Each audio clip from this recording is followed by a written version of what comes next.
इस तनाजुर में कि जो कुछ हो रहा है मुजम्मिल, एक तरफ दहशतगर्दी का चैलेंज है और ऐसे में ही आप देख रहे हैं कि ऑपोजिशन जमातें मिल करके इत्तेफाक से इत्तेहाद की तरफ जा रही हैं, जैसे कि शेख वकास अकरम साहब का भी बयान आया जिसमें JUI के भी बड़े चांसेस हैं कि वो इमरान खान साहब की जमात के साथ मिल जाए।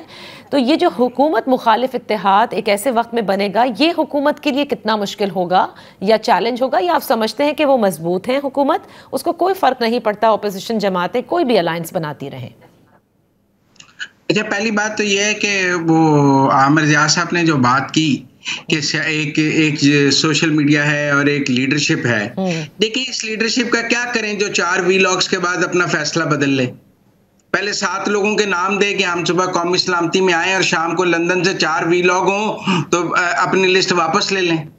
जब 4 वीलॉगर्स पूरी सियासी जमात पर हावी हो जाएंगे तो फिर उस लीडरशिप के ना पाँव है ना दिमाग है, क्योंकि पहले तो आपने 7 नाम दिए, आपने कहा 7 लोग सुबह आएंगे, कौमी सलामती के इजलास में शरीक होंगे, आपके लेटर हेड में 7 नाम मौजूद थे, बगैर मशरूत तौर पे आप आ रहे थे। शाम को 4 वीलॉग हुए, उन्होंने कहा ओ आप जाएंगे तो आप गद्दार हो जाएंगे।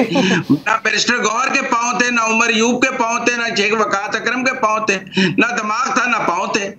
जिस लीडरशिप का ना दिमाग है ना पांव है, आप कहते हैं उसके साथ इंपॉर्टेंट नेशनल इश्यूज पर बात की जाए, उससे बेहतर नहीं उन 4 वीलॉगर से बात कर ली जाए जो पूरी अभी है। लेकिन आप ये तो नहीं रद्द कर सकते ना कि वो मकबूल तरीन जमात है। अभी आमिर जिया साहब ने भी कहा ना 4 वीलॉग। देखिए, मैं फैक्ट्स पे बात कर रहा हूँ। मकबूल तरीन का फैसला तो इलेक्शन में होगा और वो जब इलेक्शन होंगे तब देख लेंगे और या कोई अदालतें उसका फैसला कर लेंगी, क्योंकि कई दफा सादिक और अमीन के सर्टिफिकेट भी अदालतों से लिए जाते हैं और मकबूलियत का सर्टिफिकेट भी अदालतों से ले लें अगर अवाम से नहीं मिल रहा तो।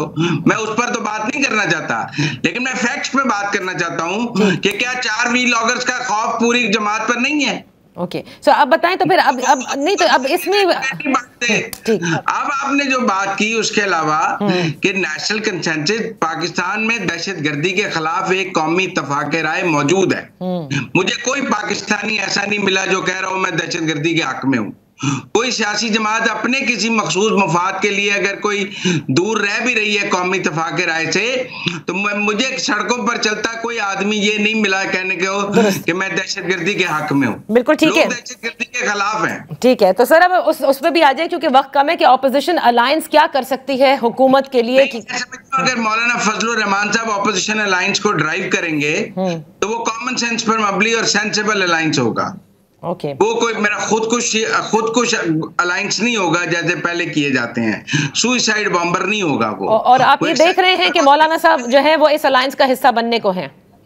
अगर वो बनेंगे और वो ड्राइविंग सीट पर होंगे तो फिर पीटीआई को सेंसिबली प्ले करना पड़ेगा, जिस तरह मौलाना कौमी सलामती के इजलास में गए, अपनी बात की, अपनी अलामिया दिया, अपनी बात की।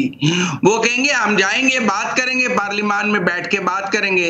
वो ये 1.5 ईंट की मस्जिद नहीं बनाने देंगे अलहदा जो पीटीआई बनाकर बैठी है और उसका ख्याल है कि मैं अपनी 1.5 ईंट की मस्जिद से पाकिस्तान को जो है भी कमजोर कर लूंगी और हुकूमत को भी कमजोर कर। ठीक है, मैं आमिर से भी इसके ऊपर ले लेती हूँ।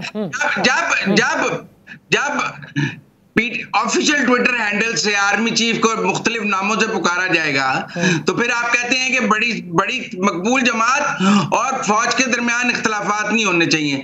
यार पहले उसका नाम लेना तो सीख लो।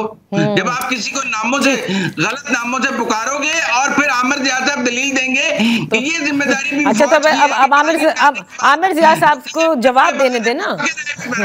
आमिर जिया साहब उनका सही तरह नाराज कर दिया आपने मुजम्मिल को, अब आप जवाब दीजिए इस बात का और बताइए कि ये ऑपोजिशन अलायंस कितना लीथल कॉम्बो हो सकता है and can become a difficulty for the incumbent government. भाई मुजम्मिल साहब मुझसे नाराज हो नहीं सकते, हमारी बहुत अच्छी दोस्ती है। अच्छा। और इसे जो है थोड़ा सा मतलब कहने के अंदाज की बात होती है। मैं देखिए मुझे पता नहीं क्यों यकीन है कि हमारी एस्टेब्लिशमेंट जो है वो क्योंकि सबसे मुनज़्ज़म सबसे मजबूत हमारा इदारा है और मुझे उनसे ही तवक्कुह है कि they will raise themselves up to the occasion and deliver for Pakistan. अपनी अनाओं से बढ़कर, क्योंकि ज़ाहिर है कि सियासी जमातें हमारी उस तरह से मुनज़्ज़म नहीं होती हैं, उसके अंदर जो है उस तरह की ह्यूमन रिसोर्स डेवलपमेंट नहीं होता। एस्टेब्लिशमेंट को एक रास्ता निकालना है। और उसमें अकोमोडेट करते हुए निकाल लें तो हमारी जो ज्यादातर हम जैसे लोगों की नजरें उधर होंगी। और जाहिर है कि जब वो सही तरह से मैसेजिंग करेंगे, राब्ते होंगे, तो चीजें इंशाल्लाह बेहतर हो सकती है। और यही एक कहते हैं ना वे फॉरवर्ड है। अच्छा, फिर आगे जो इसके खिलाफ का इत्तेहाद बन रहा है वो तो हुकूमत के खिलाफ बन रहा है, एस्टैब्लिशमेंट को आप अलग कर दें, हुकूमत मुखालिफ इत्तेहाद होगा। अब उसके अंदर जाहिर है कि जब एक बड़ा इत्तेहाद बनता है तो उसके अंदर एक पार्टी जो है उसको डिक्टेट नहीं कर सकती है। और उसके अंदर सारी ये जो पीटीआई ने सलामती कमेटी के इजलास में नहीं भी गई तो उसकी बहुत बड़ी वजह अचकजई साहब नहीं जा रहे थे और बाकी लोग नहीं जा रहे थे। तो आपको अपने तादियों को लेके भी चलना पड़ता है। और जब भी मैंने कहा था कि अगर स्पेड वर्क कर लेती है हुकूमत, फर्ज करें कि उन्होंने उज़्र दिया इमरान खान से मुलाकात कर, तो करवा देते, एक दिन के बाद हो जाती वो मीटिंग जो है। कोशिश करते कि नवाज शरीफ साहब भी आ जाए, मोहसिन नकवी साहब भी आके बैठ जाए, भी बैठे, तो अगर वो 2 दिन बाद कर दे तो आज हम 1 हफ्ते के बाद भी उस पर बहस ना कर रहे होते। सही तो ये, लेकिन ये लास्ट कमेंट में जनरल साहब से भी लास्ट कमेंट ले लूं। सबसे मुनज़्ज़म इदारा है एस्टैब्लिशमेंट, जिसकी तरफ आमिर ज़िया साहब भी कहते हैं कि उन्हें उम्मीद है कि वही इन चीज़ों को बेहतर कर सकते हैं। तो आप समझते हैं उनसे ये तवक्को रखना ये दुरुस्त होगा? जी देखिए नादिया, मेरे ख्याल में थोड़ी सी मिसपरसेप्शंस हैं, कुछ मिसअंडरस्टैंडिंग्स हैं और कुछ चीज़ें अनफॉर्चुनेटली ये जो सोशल मीडिया का जो ऑनस्लॉट है ना जी, ये बहुत बड़ा स्पॉइलर का रोल अदा कर रहा है जी। देखिए इस्टेब्लिशमेंट को हम देखते हैं कि अभी खैबर पख्तूनख्वा में पाकिस्तान तहरीक इंसाफ की हुकूमत है, एक लेजिटिमेट हुकूमत वहाँ बैठी हुई है।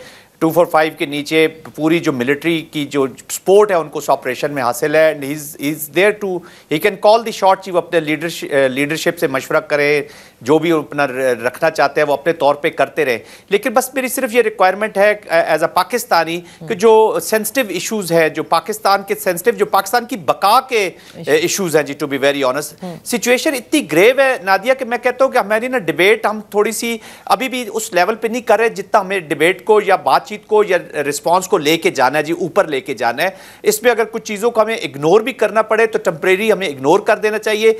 जो भी कन्वर्जेंसेस मौजूद हैं, 1 2 3 जो भी कन्वर्जेंसेस जिस जगह पे भी मौजूद हैं, जो लोग उस पर अपना रोल प्ले कर सकते हैं उनको करना चाहिए। देखिए इस्टेब्लिशमेंट जो है वो पाकिस्तान की अवाम में से ही है, पाकिस्तान की अपनी फौज है, इसने लड़ना है। फौज अवाम के बगैर नहीं लड़ सकती और अवाम की सपोर्ट उसको चाहिए होती है जी हर हालत में। और अवाम को भी समझने की जरूरत है। मैंने देखे पहले ट्रायंगल आपको बताया जी, ट्रिनिटी बताई है कि अवाम, गवर्नमेंट और मिलिट्री। तो गवर्नमेंट में सारे हैं। अभी खैबर पख्तूनख्वा में पीटीआई भी बैठी है। इमरान खान अगर जेल में है या he is facing the charges जो भी उनके चल रही हैं, लेकिन उनकी हुकूमत तो केपीके में है, उसमें उनकी तो उतनी रिस्पॉन्सिबिलिटी बनती है। और ये देखें, ये किसी एक सूबे की जंग अगर आप करेंगे, किसी इंडिविजुअल के साथ इसको अटैच करेंगे या ये पाकिस्तान की जंग है, ये जाएगा तो सारा पाकिस्तान जाएगा या बचेगा तो सारा पाकिस्तान बचेगा। इस चीज की सेंसिटिविटी को समझने की जरूरत है।